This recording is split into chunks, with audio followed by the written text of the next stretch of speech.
Здравейте, приятели на Бог и Библията! Здравейте и вие, неприятели на Бог и Библията! Аз съм Иво Орешков. И вие сте в моя канал. Ама това канал няма име.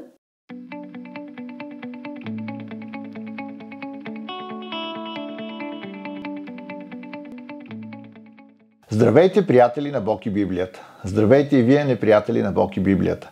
Аз съм Иво Орешков, вие сте в моя YouTube канал, в който споделям истини, които съм открил от Божието Слово Библията, които са подходящи за приятели, но стават и за неприятели. В днешното видео искам да разгледаме една случка от Евангелието на Йоан, която наскоро дискутирахме с моята група Изход за наркозависими и там направихме една дискусия по тази случка, в която се говори за един човек, който е преживявал провал почти през целият си живот. Понеже наркозависимите, наркоманите са хора, които са си провалили целия живот. Целият им живот е един низ от провали, който в крайна сметка ги довежда до един фатален крах.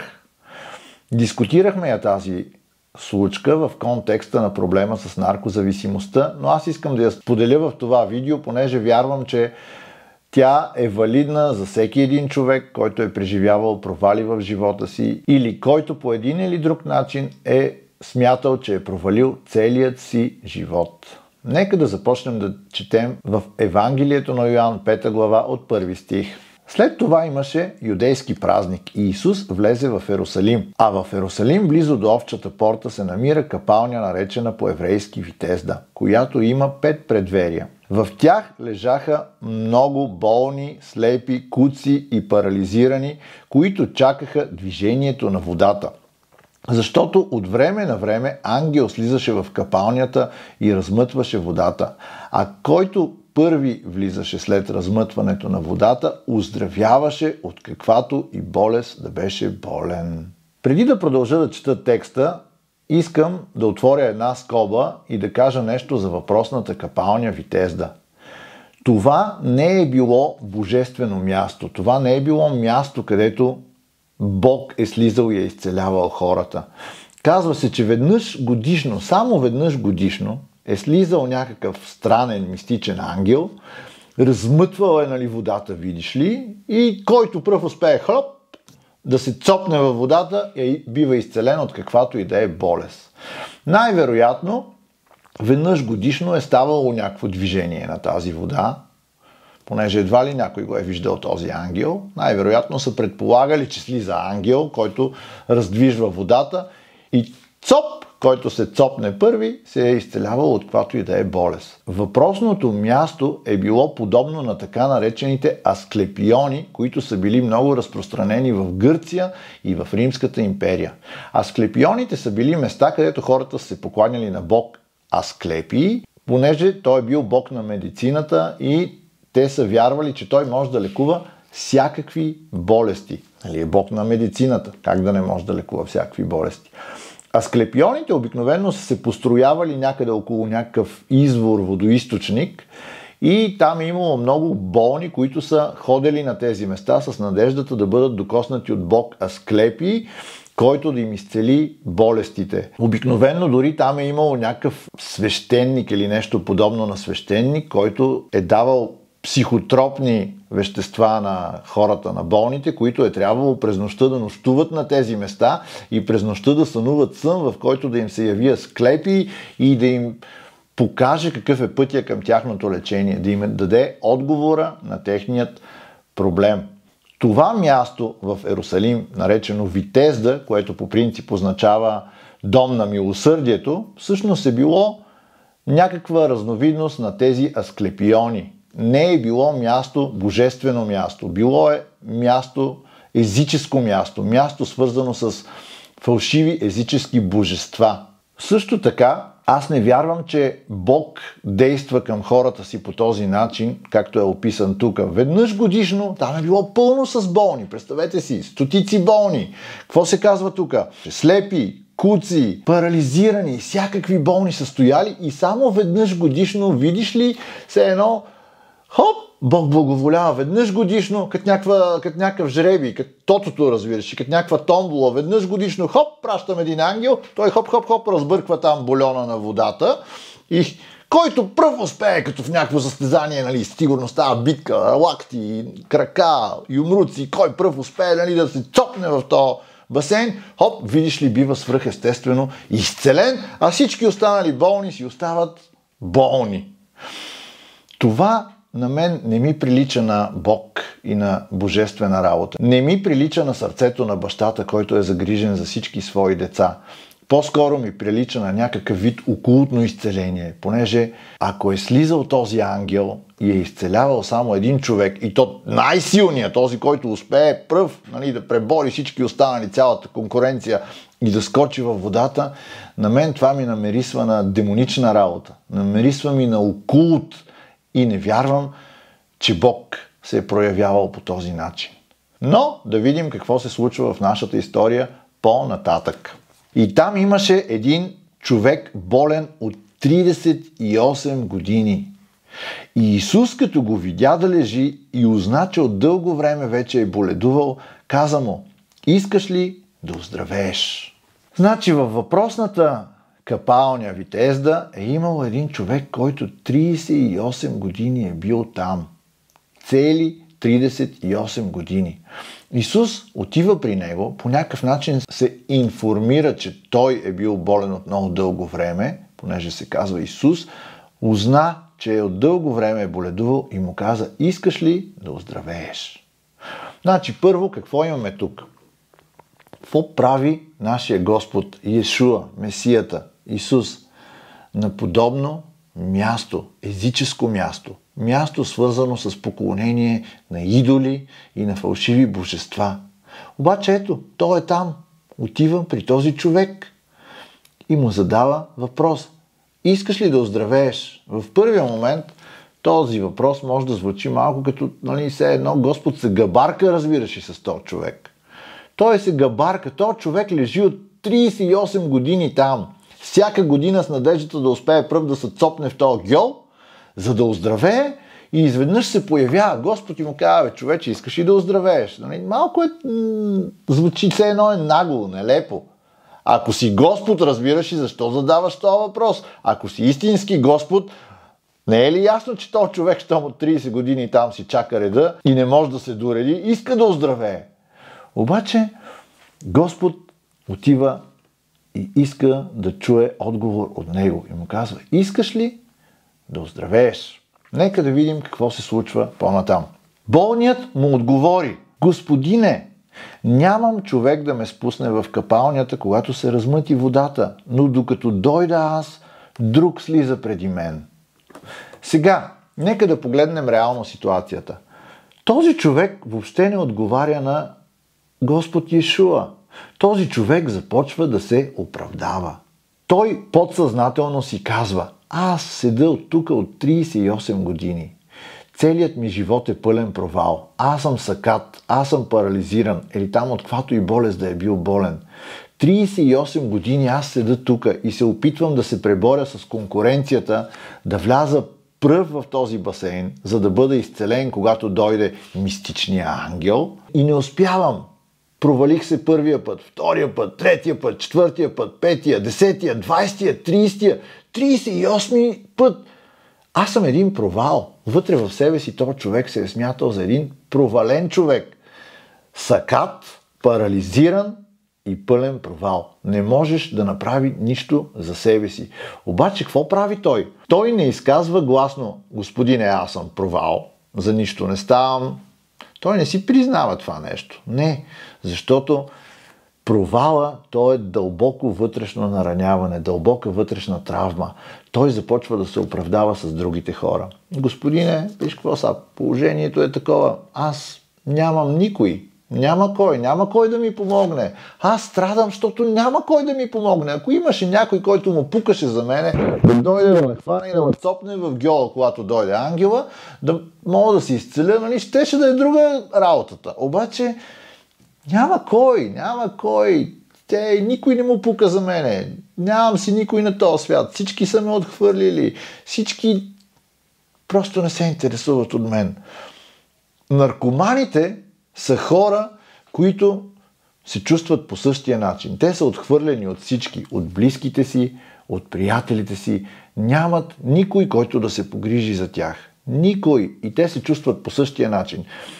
Целият им живот е провал. Провалили са се, като започват да взимат наркотици, провалили са се след това, като са се друсали, провалили са се след това, като са правили опити да спират наркотиците веднъж, 2 пъти, 3 пъти, 4 пъти, 5 пъти, кой знае колко пъти, но всеки един опит е бил провал и те отново и отново са започвали да се друсат, понеже са зависими и понеже това е болест на душата, болест на ума, на мозъка и тя е дълбоко вътре в човека и наркоманите не могат да се справят с тази болест и всеки път, като се опитват да се справят с болестта си, те се провалят и се провалят и се провалят, подобно на този човек от капалнята.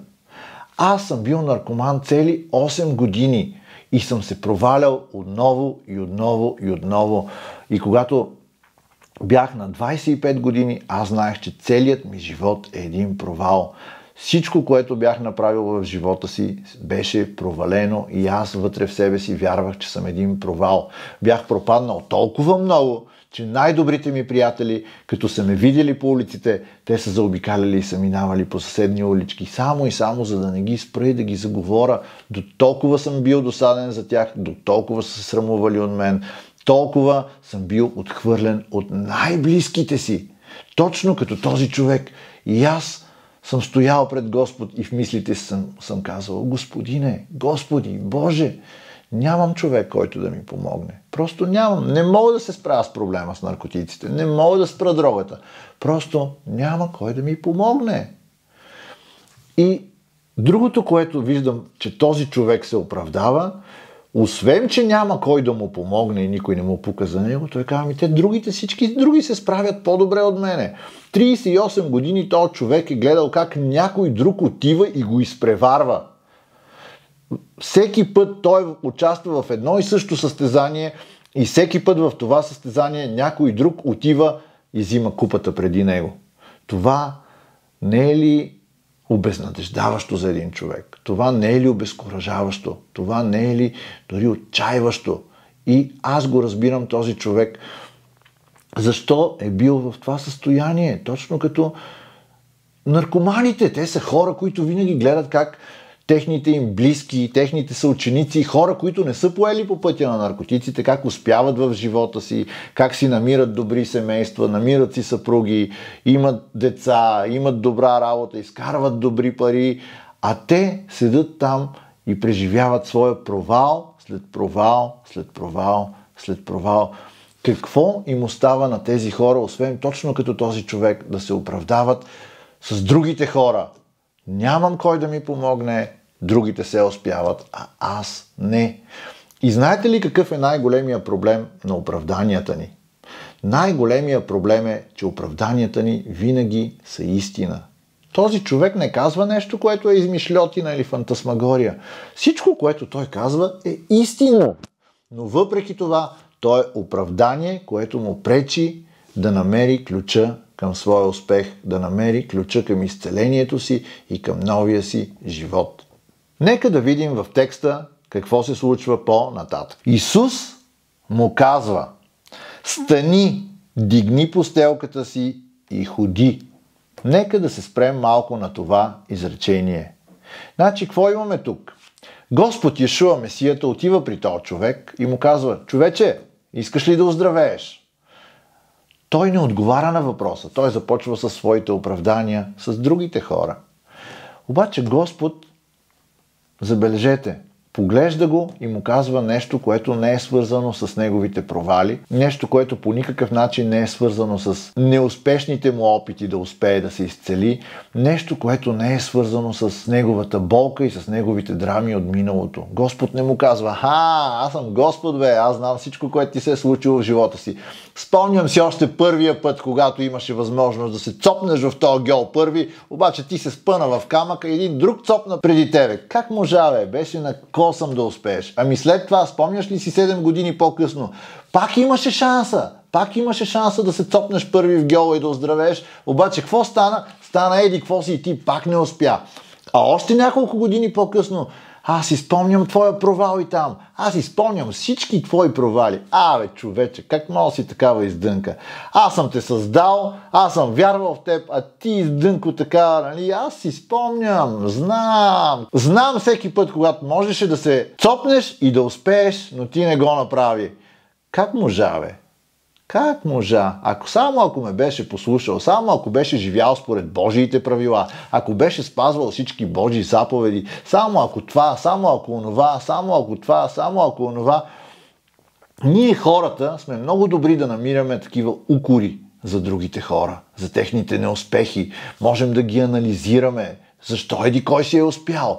Защо еди кой си не е успял? Къде се е провалил? Ако не беше направил еди какво си, той нямаше да се провали. Аз съм сигурен, че ако той беше направил еди какво си, щеше да успее. Ние хората сме много добри критици на другите хора. Много добри сме в това да виждаме треската в окото на другите, но да не забелязваме гредата в своето око. Обаче забележете, че отношението на Господ Йешуа, Месията, беше коренно различно от човешкото отношение към този човек, към неговите провали и към неговите неуспехи. Той не каза дори един укор за този човек, дори едно обвинение. Защо? Защото Господ обичаше този човек. Той беше заинтересован от неговия живот и от неговото здраве, както Господ обича всеки един от нас и е заинтересован за нашия живот и за нашето здраве. Господ се обръща към него без укори, без обвинения и му казва 3 неща. Нека да ги обсъдим. Стани, дигни постелката си и ходи. 3 неща. Стани, дигни постелката си и ходи. Какво означават тези 3 неща? Аз вярвам, че първото нещо, което Господ му казва стани, всъщност се отнася не просто за неговото физическо ставане. Да, той е бил инвалид, най-вероятно е бил парализиран, лежал е там на една постелка с години, не е можел да ходи и така нататък и така нататък. Бил е физически болен. Но освен физически болен, той е бил душевно болен. Неговата душа е била смачкана. Неговия вътрешен човек буквално е бил пречупен. Не знаеме предисторията, не знаем какво му се е случило, не знаем защо е бил болен, но знаеме, че откакто е бил болен, той има 38 години на провал и на успех. Той е бил тотално прекършен духовно. Той е бил смазан. Той е лежал не просто на земята в този езически асклепион. Той е лежал на пода в своята душа. Той е лежал, буквално е бил съкрушен, буквално е бил смазан. И Господ му казва, стани, бе, човече, стани. Изправи се като личност. Изправи се, ти си човешко същество. Аз искам ти да се изправиш и да се надигнеш като човек, създаден от Бога, като Божие творение, като Божий син. Стани, изправи се. Не трябва повече да лежиш по този начин. Стани. Ти си човек, ти си син на Бога. Второто нещо, което Бог му казва е вдигни постелката си и ходи. Какво означава постелката? Защо този човек трябва да си дигне постелката? Аз мисля, че тази постелка символизира целият му досегашен живот в мизерия, в просия и в нищета. Той е бил сложил там тази постелка и е живял там последните 30 години, някъде там до този басейн, някъде там в този асклепион. Това е бил неговия дом. Той най-вероятно не е имал и друг дом. Аз тук редовно минавам в един подлез, който е близо до нас и там има една жена, която живее в този подлез и зимата, и лятото. Зимата тя си опъва един дюшек на земята, завива с един юрган, даже по Рождество си беше сложила коледна елха. Ето, виждате я, тук съм я снимал. Това е по Рождество. Нейният дом. Това е нейният асклепион. Сега лятото я виждам, че тази жена си е домъкнала от някъде един футьол, вътре в подлеза. Донесла си е някакви рафтове, някакво шкафче и тя всичко, което прави е, че по цял ден и по цяла нощ се налива с бира. И това е жалка, трагична история. Това е баба, възрастна баба. Нямам представа какво и се е случило в живота. Но този човек най-вероятно е бил по същия начин. Там е бил неговия дом. Тази постелка, за която Исус му казва да стане и да я дигне, е била неговия дом. Той е живеел там. Нямам представа дали си е слагал коледна елхичка по Рождество. Най-вероятно не, защото по това време в Израел не се е празнувала Коледа, нито Рождество. Но тази постелка символизира неговия дом, неговото място на съществуване през последните 38 години. Аз вярвам, че това, което Господ му казва е: стани, изправи се като човешко същество, като син на Господ, като творение на Господ. Дигни тази постелка. Тоест, ставай, тук вече не е твоето място за живеене. Ти не трябва повече да живееш и да съществуваш на това място. Взимай си целият досегашен живот, който е в тази постелка, всички тия 38 години, в които ти си живял на тази постелка, сега ги дигни. И повече да те няма тук. Твоя живот повече не трябва да е свързан с тази постелка и с това езическо място, където е имало култ към някакво божество, вероятно Асклепий. Стани, дигни постелката си, казва Господ Йешуа, Месията на този човек. И ходи е третото нещо, което той му казва. Какво значи ходи? Той досега не е ходил. Не просто физически не е ходил. Той и духовно не е ходил на никъде. Той е седял и е чакал някакво мистично духовно същество да дойде, да разбърка бульона там, супата в басейна, и той хоп, се е надявал, че ще успее да цопне и да се изцели, но той е бил в духовен застой. Той буквално е бил духовно на едно място. Просто е съществувал. И Господ му казва: стани, дигни постелката си и ходи. Къде да ходи? Да ходи в новия живот, който Господ му дава. Да ходи с вяра в Бога. Да започне да живее нов живот на ходене заедно с Господ през живота. Стани, дигни постелката си и ходи. Защо да ходи? Защото Господ Йешуа, Месията, казва на едно друго място в Евангелието от Йоан: аз съм пътят, истината и животът. Никой не може да дойде при Бога, освен чрез мене. Какво е първото нещо, което Господ Исус казва за себе си? Аз съм пътя. По пътя какво се прави? Ходи се по пътя. Затова Господ Исус му казва: стани, дигни постелката си и ходи. Ходи по пътя на Господ. Там Той има нещо добро за тебе. Нека да видим какво се случва в историята след това. Исус му казва: стани, дигни постелката си и ходи. И на часа човекът оздравя, вдигна постелката си и взе да ходи. Нека да погледнем този пасаж. Това, което Господ казва на този човек, тези три неща, които коментирахме до сега, и трите неща са свързани с нещо, което Господ изисква от човека да направи. Да стане, да си дигне постелката и да започне да ходи. Тоест, Господ не отива там и му казва: ела, човече, аз ще ти помогна да станеш, нали? Ето, ще те вдигна и ти ще станеш. Господ не отива там и не му казва: не се притеснявай, аз ще ти дигна постелката, ще ти събера тук тъкъмите, нали? Ще ти събера шалтето, спалния чувал, ще ги взема и ще ги дигна. Не се притеснявай. И не му казва: и не се притеснявай, аз, нали, хвани се за мен и аз ще ти помогна, нали, аз ще хода вместо тебе, ти просто се дръж за мен и се влачи, нали. Не, няма такова нещо.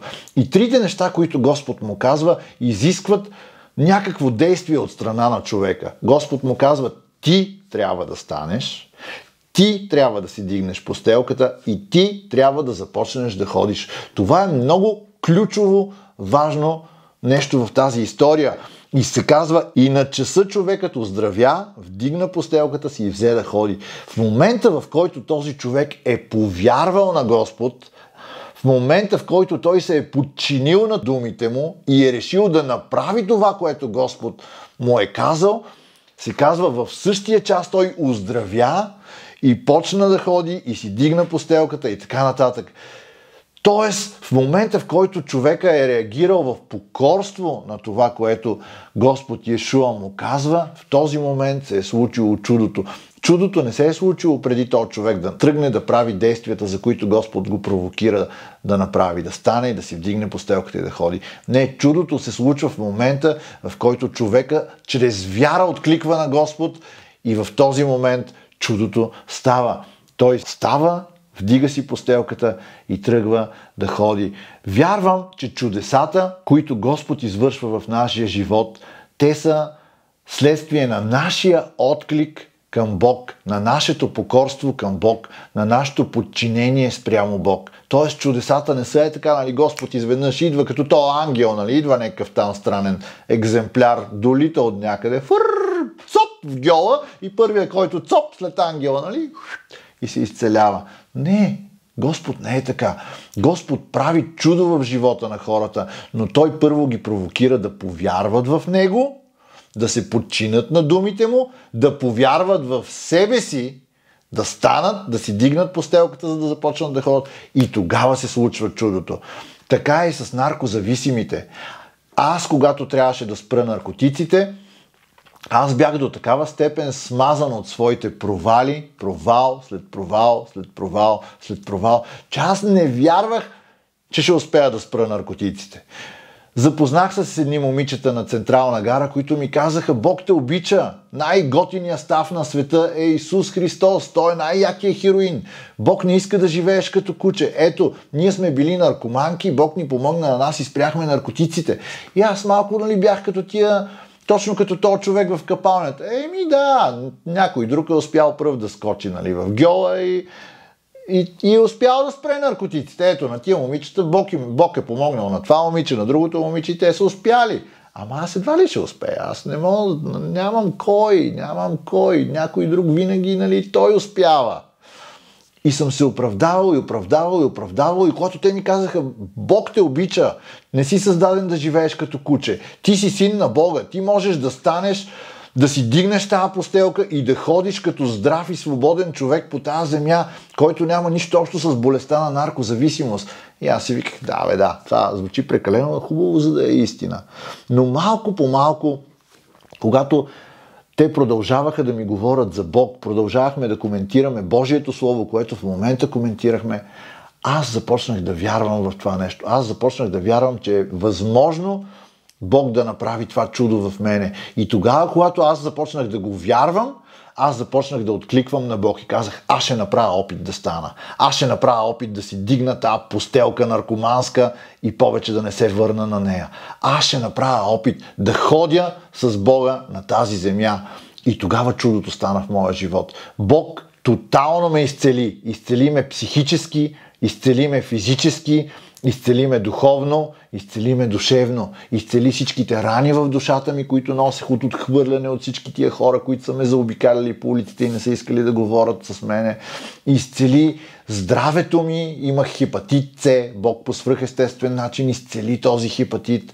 Имах всякакви други болешки по тялото си. Бог буквално ме изцели и физически, и душевно, и духовно, и ми даде нов живот да ходя с Него. Чудото стана тогава, когато аз му повярвах и аз му се доверих и аз му се подчиних. И в днешно време за мен живота на наркоманската постелка е просто история. Аз съм го забравил. Тази година правя 25 години, откакто съм чист и нямам нищо общо с наркоманската постелка, с наркоманския начин на живот.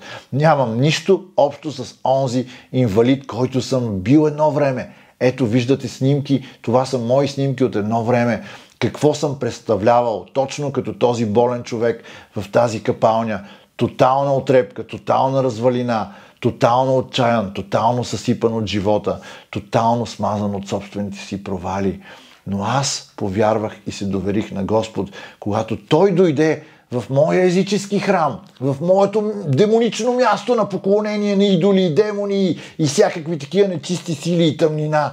Понеже интересното в тази история е, че аз вярвам, че Господ Йешуа Месията е отишъл на това място, за да срещне точно този човек. Вярвам, че по някакъв начин той е бил чул вика на сърцето на този човек. Защото аз, подобно на този човек, съм викал и съм крещял вътрешно към Господ: Господи, помогни ми! Ако някой може да ме избави от наркотиците, това си Ти. Ако някой може да направи чудо в живота ми и да ме измъкне от този наркомански начин на живот, това си Ти. Вътрешно аз съм викал към Господ. Аз вярвам, че и този човек по някакъв начин е викал към Господ и Господ е отишъл на това място заради него, понеже е чул вика на неговото сърце. И интересното в историята е, че това място не е божествено място, не е църква, не е било синагога, не е бил храма на Бог, който по това време е бил толкова автентичен като място за поклонение към Бога. Не, едно езическо капище, един асклепион, място, където хората са вярвали за изцелението си. На какво ли не? На тях им е било все едно кой ще ги изцели. Важното е да го оздравеят. Дали ще е Асклепий, дали ще е баба му на Асклепий, дали ще е внучка му на Асклепий, дали ще са братовчедите му, дали ще е Господ, Йешуа, Месията, царя на царете, Господ на господарите. Те просто са искали да бъдат изцелени. В днешно време е така. Имаме толкова много хора на тази земя, които търсят отговор за проблемите си, отговор за болестите си и ходят на всякакви окултни места да търсят своето здраве, своето изцеление, своето благоденствие, своя просперитет, своя късмет и така нататък. Ходят на врачки, ходят на баячки, ходят на екстрасенси, ходят на йоги, ходят на медитации, падат си по будизъм, по източни религии, по Петър Дънов, който аз съм го нарекал Пешо из дънката, и по всякакви други окултно-религиозни места с идеята да дойде ангела, да ме благослови мен, да разджурка водата и аз да успея пръв да се самоусъвършенствам до толкова, чрез медитация, да ми се отворят чакрите и да стана толкова съвършен, че да успея пръв да се цопна в гьола, да взема благословението от провидението, от Всевишния, от небитието, разбираш ли, и да бъда здрав. В днешно време хората са толкова отчаяни поради нещастията, които са им се случвали, поради собствените им провали, че са готови на всичко, за да получат отново здраве, късмет, благоденствие и така нататък. И са се забъркали с всякакви окултни служители, пророци, врачки, баячки, леене на куршуми, нумерологии, викане на духове, медитации, източни религии. Всичко това е окулт и е много, много демонично. Ангелите, които слизат за да лекуват в тия учения и в тия практики, са точно като този ангел. Идва веднъж и който той благоволи, който е най-успешния, най-богатия, защото то е свързано и с пари, този, който има пари да си плати, този, който е най-силен, за да се сбие с другите, да скочи пръв в гьола. Него ангела ще го благослови, ще му даде здраве и просперитет. И това е абсолютно демонично и абсолютно окултно. Но това, което искам да кажа в тази история е, че Господ не го спира окултното нещо. Господ не го спира езическото нещо. Господ не го спира демоничното присъствие. Господ не могат да го спрат падналите ангели.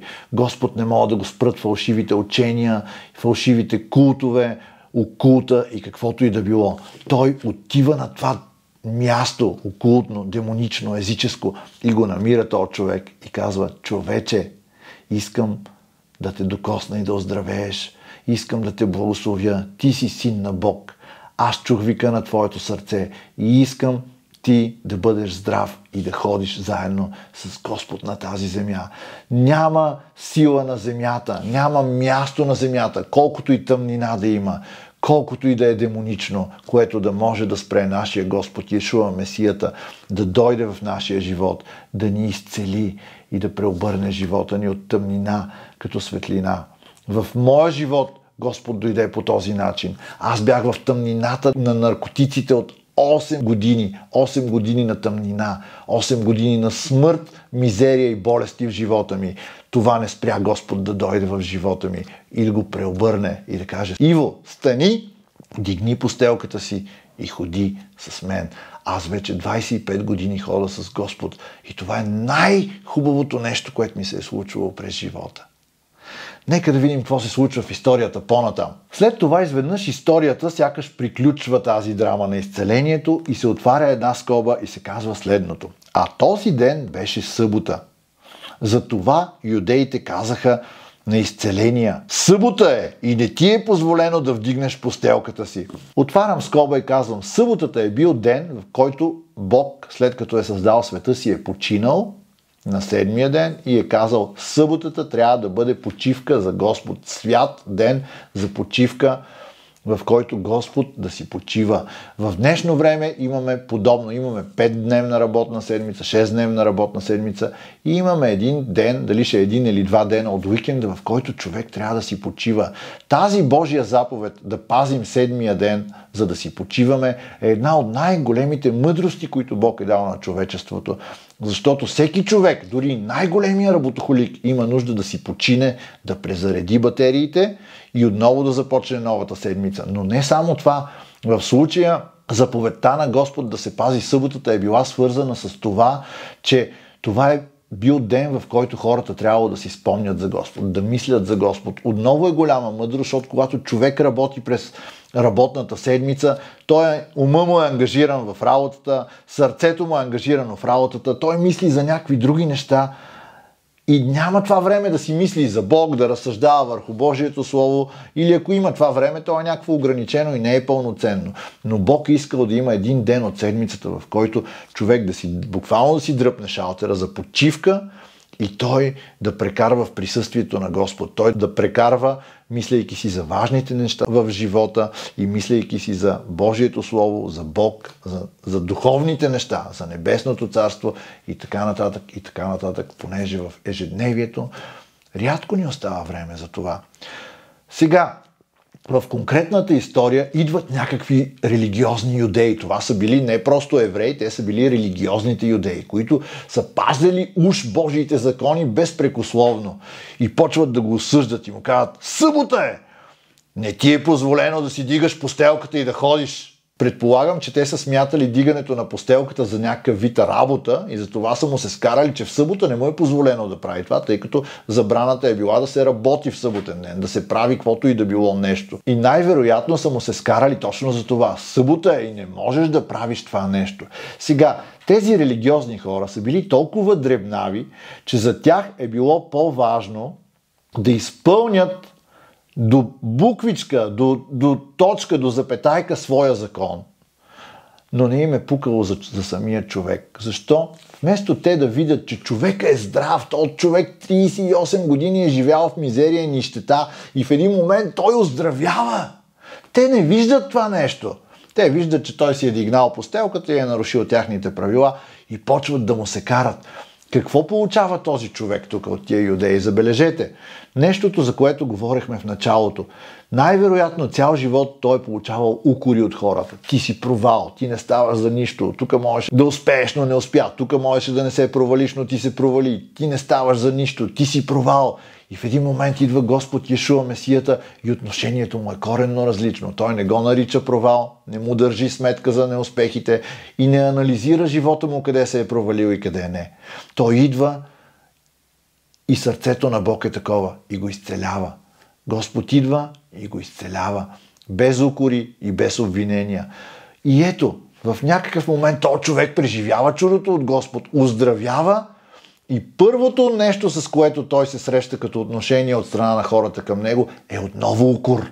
Отново обвинение. Не можеш да правиш това нещо в събота. Как така ще си дигаш постелката? Ти отново наруши правилата. Ти отново си издънка такава. Как можеш въобще да си го помислиш това нещо?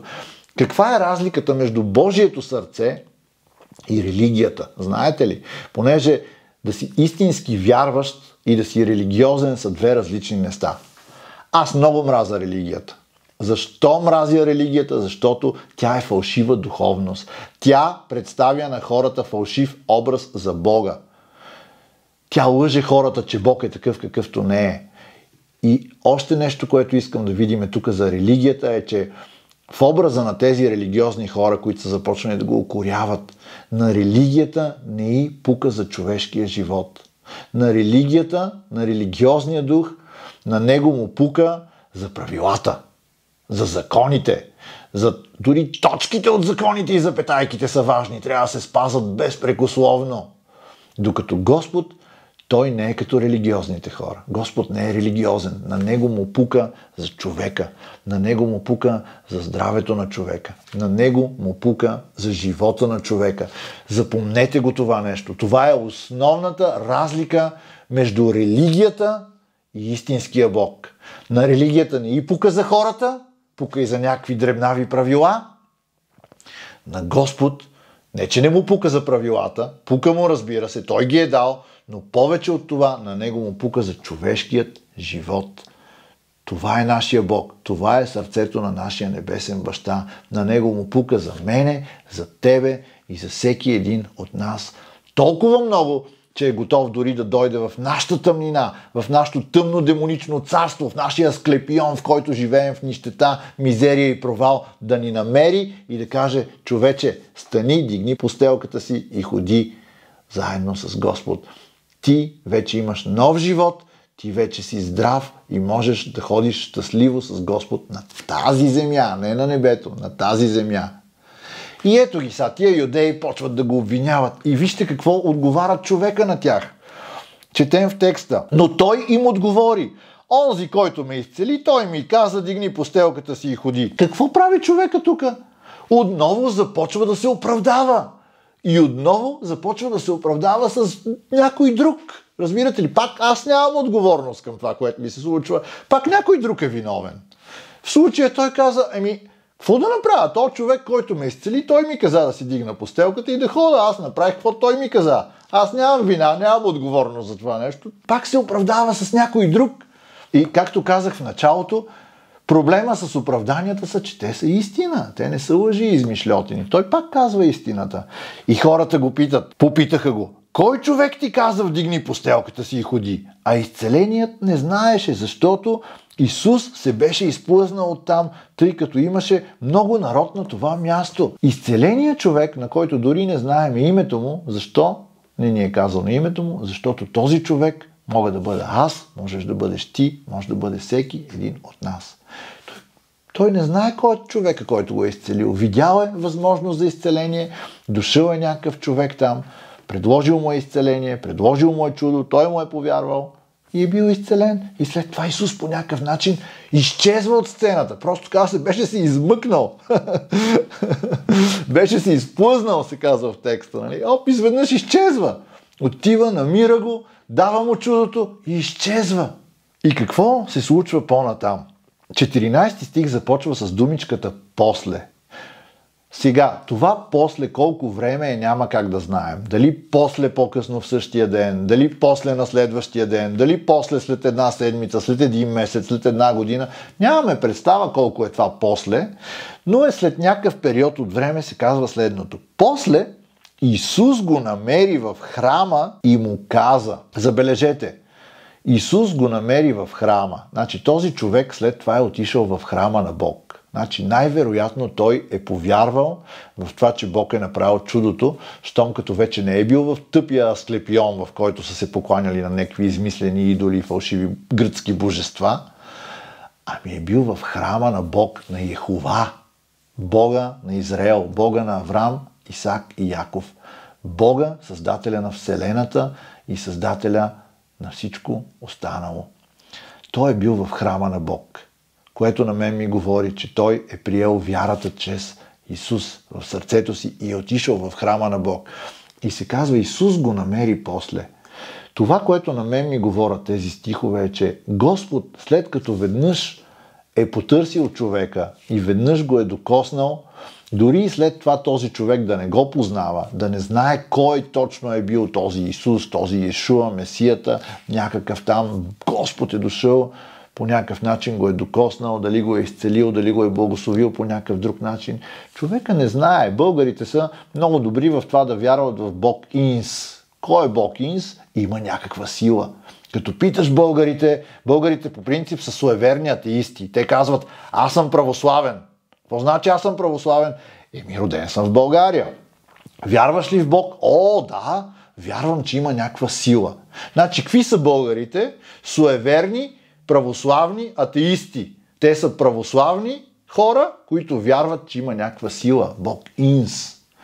Обаче аз си мисля, че въпреки това, че българите са православно суеверни атеисти, Бог ги обича. Бог идва в живота им, докосва ги, спасява ги, изцелява ги, прави чудеса някой път за тях, благославя ги и така нататък. И след като Господ Исус Христос, Йешуа Месията, веднъж е докоснал един човек, той ще го потърси отново. Ето, тук се казва, Исус отиде и го намери този човек. Отиде и го намери и продължи да има взаимоотношения с него. Исус му казва, Исус го намери в храма и му каза: ето, ти си здрав. Не извършвай грях повече, за да не те сполети нещо по-лошо. Вау! Какво значи това?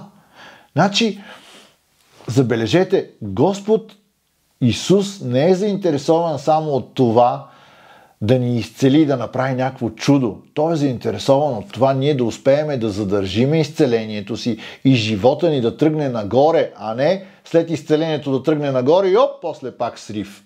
Точно затова Господ Исус отива при този човек и започва да го учи как да живее, как да ходи с Бога, как да ходи в здравето си, което Той му е дал, как да ходи в чудото, което Той е направил за него, и му казва следното нещо: ти си здрав, не дей да вършиш грях повече или не дей да живееш в грях повече, за да не те сполети нещо по-лошо. Вие представяте ли си колко по-лошо нещо може да сполети един човек от това да е парализиран, сакат и цял живот да живее на една постелка на улицата с надеждата, че ще дойде някакъв мистичен ангел и изведнъж хоп, нещо ще се случи и той от един неудачник изведнъж ще стане супер успешен. 38 години не е успял да завърши пръв на финала на състезанието и битката за изцелението и изведнъж хоп, обаче ще стане пръв. Пръв ще мине през финала и хоп, ще финишира първи и ще вземе купата на изцелението. Колко по-голям провал може да има от това нещо? Колко по-лошо нещо може да го сполети този човек? Но въпреки това Господ е сериозен. Той му казва: не дей да живееш повече в грях, не върши повече грехове, не живей по начина, по който си живял до сега, за да не те сполети нещо лошо. Аз вярвам, че това, което Господ тук му казва, е изключително сериозен съвет и изключително сериозно поучение, което Той му дава. Аз мисля, че Той му казва следното: греха на човека е този, който отваря вратата за злото. Ако знаете първоначалната история за Адам и Ева, когато те са царували на земята, те са избрали да се разбунтуват срещу Бог, извършили се грях и това е отворило вратата за тъмните сили да навлязат в живота на човека и да превземат цялата земя и цялото човечество. Поради греха на един единствен човек, казва Библията, смъртта влезе и премина във всички хора. Грехът е вратата към злото. Грехът е този, който може да отвори вратата и буквално да покани дявола, да покани тъмните сили, демоните и всички тия същества духовни, които не ни мислят доброто, да влязат в живота ни и да го разбият. И буквално, колкото и зле да сме били, винаги можем да станем по-зле. Винаги може да е по-зле. И Господ му казва: аз ти простих греха, аз ти изцелих. Повече не се връщай в греховния начин на живот. Не дей да вършиш грехове повече. Затвори тази врата. Нека това да остане в миналото ти. Грехът ти е простен. Той е останал в миналото. Провалите са ти простени. Те са останали в миналото. Укорите на хората, дори и на тях не трябва да обръщаш внимание. Не върши повече грях. Затвори завинаги тази врата, за да може да ходиш с Бог. Бог ти дава нов живот, нов старт. Ходи с Него и греха нека да остане зад гърба ти, понеже Библията ни казва, че когато Господ ни прости греха, Той е хвърлил греховете ни зад гърба си, се казва на едно място, един преобраз. Представете ли си, ако си представите, че тази салфетка, мръсна салфетка, е нашия грях, Библията казва: Господ хвърля нашите грехове зад гърба си и те ги няма, Той не си ги спомня вече. И ние като му кажем: Господи, ама еди кога си направих еди какво си? Еди кога си изгафих, извърших еди какво си? Тук се провалих в това, тук се провалих в онова, тук трябваше да направя различно нещо, за да успея. И Господ казва: къде? Къде го видя това нещо? Не си спомням. Може там някъде зад гърба ми да съм го изхвърлил, вече не си спомням греховете ти. Ти си простен. Не извършвай повече грях, за да не те сполети нещо лошо. Ти си станал, ти си дигнал постелката си и ти ходиш с Господ в новият живот, който Бог има за всеки един човек и за всеки един свой син или дъщеря на тази земя. С това ще приключа тази история. Надявам се да ви е благословила и бъдете наистина благословени.